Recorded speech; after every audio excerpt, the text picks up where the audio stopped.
Hello movie lovers, pecinta film India, welcome back di Ini Movie Channel. Movie lovers, daripada bengong gak jelas mikirin si doi yang PHP terus, mending sini deh kumpul nonton alur film horor komedi yang berjudul Ruhi yang bisa mengocok perutmu. Film ini dirilis pada tahun 2001 dan menceritakan kisah seorang gadis yang dirasuki oleh hantu penyihir paling berbahaya jenis Mudiapairi yang memiliki ciri-ciri kedua kakinya terbalik yang memiliki impian untuk menikah. Dan jika ia tidak bisa menikah, maka dia harus menunggu 1 tahun lagi untuk mewujudkan impiannya itu. Seperti apa kisah seru dan lucunya film ini? Kita masuk ke alur ceritanya. Tapi jangan lupa untuk klik tombol subscribe, like, dan share.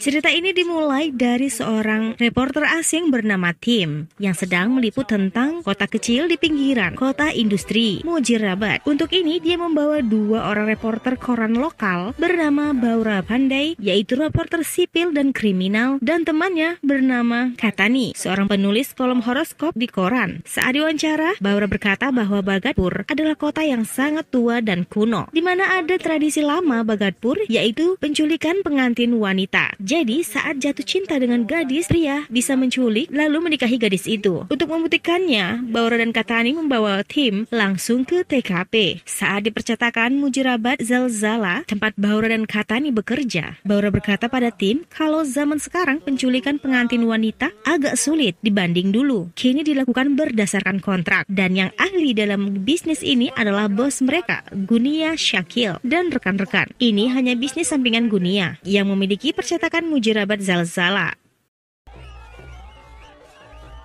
Nah, kali ini Baura dan Katani bersama pengantin pria juga tim pergi untuk menculik calon pengantin wanita. Aksi pun dimulai. Tim hanya melongo melihat aksi penculikan calon pengantin wanita itu. Ia berpikir aneh kenapa tidak ada warga yang menolong. Warga pun menjelaskan ini tradisi kuno yang harus diikuti oleh semua warga Bagatpur. Ya, meskipun melanggar hukum, tapi bagi mereka tradisi itu lebih penting daripada hukum. Saat si pengantin wanita sampai, ia akan disambut oleh calon mertua. Dan jika calon pengantin setuju, maka pernikahan pun akan terlaksanakan.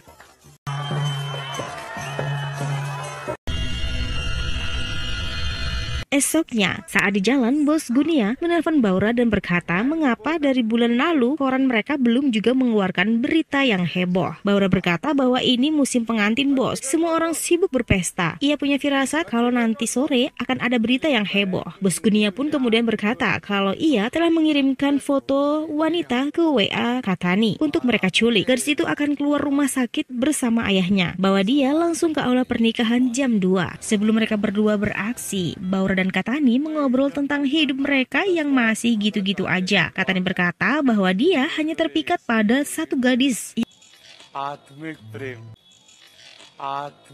Dia akan berjalan pelan ke arahku, kata si Katani, kekasih dari angkasa luar. Teman Baura yang satu ini guys, memang tipikal ceweknya agak aneh gitu. Kemudian Katani melihat gadis itu bersama ayahnya keluar dari rumah sakit. Saatnya untuk beraksi. Katani berusaha untuk mengalihkan perhatian ayahnya. Sementara Baura, ia mengambil mobil. Agak sulit untuk mengalihkan perhatian ayah gadis bernama Ruhi itu. Hingga akhirnya mereka berdua pun terpaksa membawa gadis itu dengan paksa dan memasukkannya ke dalam mobil. Karena Ruhi terus berontak dan membuat Baura kewalahan, Katani pun memberikan sapu tangan bius kepada Baura. Tak lama bosnya pun menelpon dan berkata kalau pernikahannya telah dibatalkan karena paman pengantin pria tertembak saat melakukan tarian ular. Karena itu, pernikahannya pun diundur sampai pemakaman selesai. Si bos pun menyuruh mereka untuk membawa gadis itu ke pabrik kayu mereka di Ambiapur dan mengurungnya selama sepekan. Akhirnya mereka pun tiba di Ambiapur pada malam hari.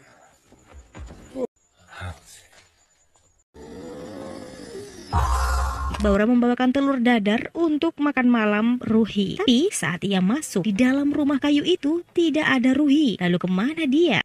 Baura mencari ke segala arah sudut hingga saat ia memutuskan untuk keluar.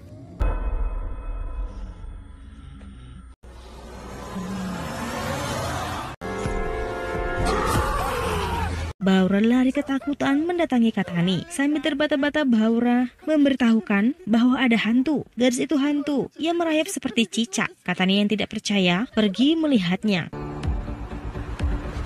Ternyata saat Baura mengintip, ia melihat Ruhi sedang memakan makanan yang ada di tanah. Tapi saat Katani pergi dan Baura mengintip lagi karena ia masih penasaran, tiba-tiba Baura kaget karena Ruhi juga mengintip. Ia ingin meminta makanan lagi karena dari pagi ia belum makan. Baura kemudian memberikan makanan lagi pada Ruhi dalam porsi besar beberapa kali sampai Katani yang memasak kesal karena persediaan telur mereka sampai habis. Sementara itu, ayah Ruhi melapor ke polisi atas penculikan putrinya. Ia memberikan foto Ruhi, tapi ia juga memberikan foto Ruhi yang lain yang membuat polisi itu kaget. Ayah Ruhi bercerita seharusnya 1 tahun lalu putrinya Ruhi menikah, tapi karena kejadian menyeramkan itu, semua orang ketakutan melihat wajah Ruhi. Cerita kembali ke hutan, di mana saat ini Katani dan Baura sedang membuat berita palsu untuk bosnya. Tapi riasan Katani kurang menyeramkan untuk menjadi korban kriminal. Karena itu Katani pergi untuk mengulangi riasannya lagi, sementara Baura pergi untuk memotret objek lain. Tak sengaja ia melihat Ruhi yang sedang tidur. Ia pun mengintip, tapi tiba-tiba Ruhi menghilang. Saat Baura melihatnya kembali di cermin, ia kaget dan lari ketakutan. Karena itu, mereka berdua pun melaporkan pada si bos Gunia tentang foto hantu gadis itu. Tapi si bos tak percaya dan menyuruh mereka kembali ke hutan lagi. Akan tetapi, saat Katani masuk ke dalam rumah kayu itu, ia berteriak memanggil Baura. Ternyata Ruhi menghilang lagi. Ia keluar dari atap yang ia jebol. Akhirnya mereka pun berpencar. Katani mencari Ruhi di hutan, sementara Baura mencari di dalam pabrik. Dan ternyata, Baura tak sengaja berpapasan dengan wajah Ruhi saat ia terjatuh dari tangga. Lama mereka saling tatap hingga Katani datang.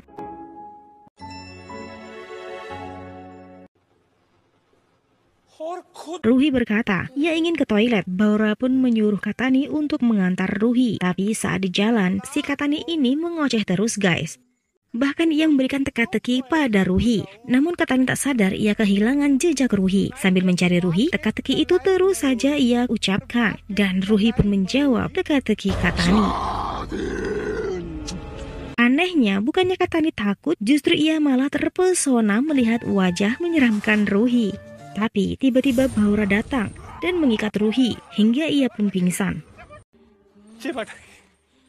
Saat pagi tiba, Ruhi yang diikat merasa aneh dengan beberapa hewan di hadapannya. Katani berkata ini untuk sarapan, makan siang, dan makan malam. Ruhi pun berkata tapi aku vegetarian. Katani berkata jangan egois, tubuhmu yang lain suka non-vegetarian. Kemudian Katani mengeluarkan beberapa barang aneh untuk ritual membangkitkan roh jahat dalam tubuh Ruhi. Ia ingin bertemu untuk berkenalan pada hantu itu, karena tadi malam mereka belum sempat berkenalan. Tapi Ruhi justru menangis dan Katani membuka ikatannya. Saat Ruhi berlari ke arah Baura, seorang pendeta datang. Ia sengaja dipanggil oleh Baura untuk mengeluarkan hantu dalam tubuh Ruhi. Tapi ternyata pendeta itu justru ketakutan saat melihat wujud roh jahat itu. Mereka bertiga pun akhirnya lari ketakutan ke hutan. Baura bertanya kepada pendeta, kenapa pendeta itu malah lari ketakutan? Pendeta pun berkata, dia bukan hantu biasa, dia penyihir tangguh, Mudiapari, jenis penyihir paling berbahaya. Cirinya adalah kakinya terbalik ke arah dalam. Impian mereka adalah menikah. Jika tidak bisa menikah, mereka akan merasuki gadis lajang untuk mewujudkan impiannya dan sulit untuk mengusirnya. Hantu Ruhi pun kembali muncul. Mereka lari kembali dan berusaha kabur dengan mobil. Tapi mereka tidak menemukan kuncinya. Ternyata kunci itu ada pada hantu Ruhi. Bukannya takut, Katani malah jatuh cinta pada hantu penyihir itu dan mendekatinya. Penyihir itu berkata kalau mereka berdua tidak boleh pergi. Katani sambil tersenyum mengatakan kami juga tidak ingin pergi. Wah, Katani benar-benar jatuh cinta guys dengan hantu penyihir itu. Sayangnya, ternyata Baura juga jatuh cinta pada Ruhi. Jadi dua orang pemuda ini menyukai gadis yang berbeda dalam satu tubuh. Lalu bagaimana? Akhirnya mereka pun berdebat, saling menyuruh berkorban untuk cinta mereka. Karena tak ada yang mau mengalah salah satu dari mereka, Baura dan Katani pun melanjutkannya dengan berkelahi. Tapi perkelahian mereka berhenti ketika Katani melihat tubuh Ruhi yang tergeletak di pinggir sungai. Katani kemudian memanggil Baura saat tahu yang ia lihat bukan wajah pacar hantunya. Saat Baura membangunkan Ruhi, bosnya kemudian menelpon dan berkata agar mereka mengembalikan Ruhi ke Mujrabat dan membuangnya di tempat sepi karena polisi sedang mencari gadis itu. Tapi Baura menolak dan berkata kalau mereka terjebak cinta segitiga. Setelah menikahinya, ia akan mengembalikan Ruhi dengan hormat. Kemudian Baura pun bersiap-siap untuk pergi mencari tempat aman untuk mereka bertiga, maksudnya mereka berempat, untuk menghindari dari bos mereka. Sementara Baura berpesan kepada Katani untuk menjaga Ruhi dan monster itu saat ia pergi. Dan sebelum pergi, Baura pun menyempatkan untuk melihat Ruhi dan memberikan bunga kol dengan maksud dan tujuan untuk memberikan kekuatan pada Ruhi. Agak aneh sih, tak lama saat mereka berdua saling berbicara, ternyata penyihir itu tiba-tiba datang dan membuat Baura kaget lari ketakutan. Katani yang tahu kalau kali ini pacarnya datang tersenyum dan menemui penyihir itu sambil membawa boneka kayu untuk pacarnya itu. Tanpa rasa takut ia bertanya nama hantu pujaannya itu, Afza. Ya, Ruhi dirasuki oleh penyihir bernama Afza. Sementara Baura keliling ke sana kemari mencari dukun yang dapat menyembuhkan Ruhi. Katani justru malah asik berpacaran dengan pacar hantunya itu sambil bermain tebak-tebakan. Tapi tiba-tiba dua anak buah bosnya datang dan memukul Katani.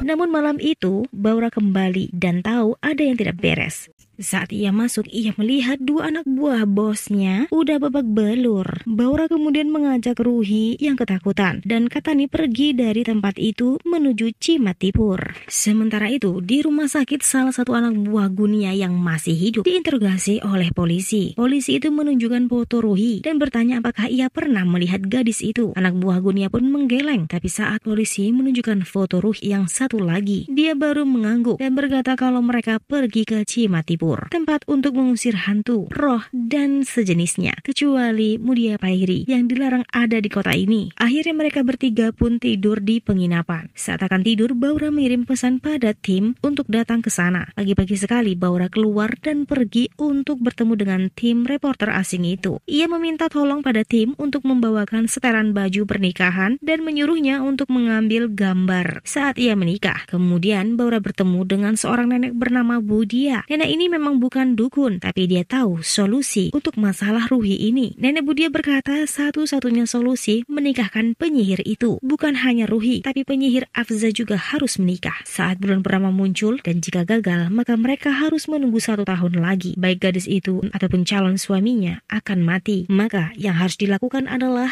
membuat pernikahan palsu. Ya, jadi Baura harus menikah dulu dengan wanita lain, baru menikahi penyihir itu. Dan saat penyihir itu tahu kalau suaminya sudah beristri, maka ia akan murka karena dia tidak suka menjadi wanita simpanan dan akan meninggalkan tubuh gadis itu. Sekarang mereka hanya perlu mencari seorang gadis yang kehilangan semangat hidupnya untuk dijadikan istri Baura. Baura dengan senyum nakalnya meminta si nenek untuk jadi pengantin wanitanya. Tentu saja si nenek itu menolak mentah-mentah. Lama berpikir, akhirnya mereka mendapatkan ide dengan menjadikan seekor anjing betina untuk jadi pengantin wanitanya Baura.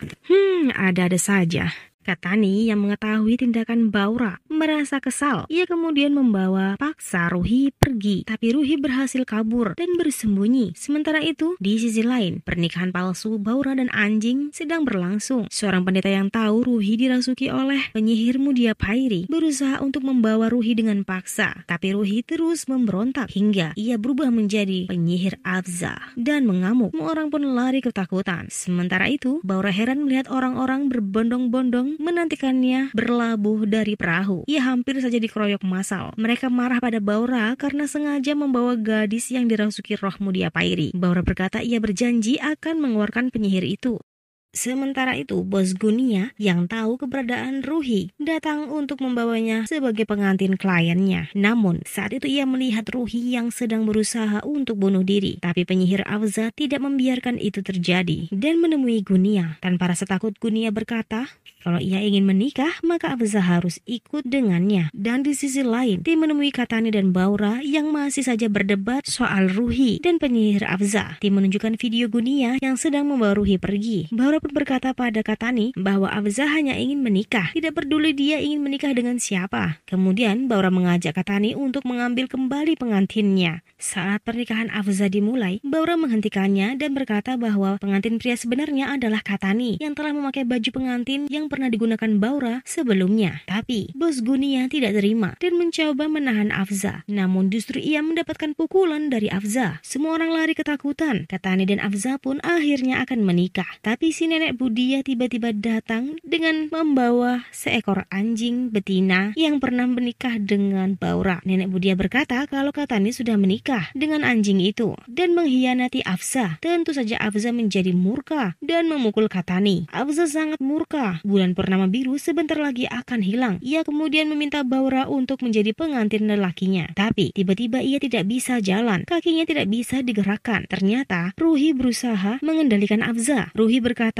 pada Baura mau sampai kapan ia akan mengandalkan orang lain. Kemudian ia melepaskan tali selendangnya dan mengikatkannya di tangannya sendiri, yang artinya ia menikah dengan dirinya sendiri yang telah dirasuki oleh penyihir Afza. Karena hanya itu yang diinginkan oleh penyihir itu, yaitu menikah. Tidak peduli menikah dengan wanita ataupun pria. Pagi pun tiba, Ruhi pergi dengan motor dan itu membuat kedua pria ini kecewa. Seperti biasa, Katani berharap kalau Ruhi akan menoleh. Begitu juga dengan Baura. Tapi kali ini, baik Afza ataupun Ruhi tidak ada yang menoleh ke belakang. Dan cerita pun selesai guys. Oke guys, gimana? Ceritanya lucu kan? Ya, kalau nggak lucu, anggap aja lucu ya. Thank you for watching. Jangan lupa subscribe and see you goodbye.